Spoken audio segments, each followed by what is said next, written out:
स्पर्धक क्रमांक 43, तुमचं नाव सांगा आणि रेसिपी सांगा. बीना सायगावकर.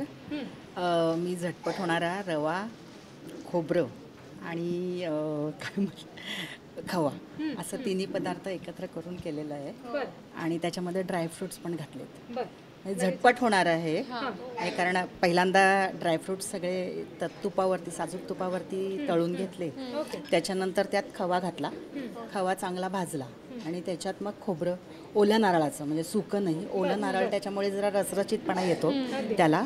आणि त्याच्यानंतर तो थोडासा हे केला आणि त्यात थोडंसं केशर घातलं आहे, थोडा कलर येण्यासाठी. तर झटपट तयार झाली आहे, झटपट खाऊन घ्या. झटपट खाऊन घ्या. साखर कमी घातली आहे कारण साखरेचं खूपच प्रमाण वाढलं आणि ते अगदी, त्यामुळे कमी गोड. अगदी.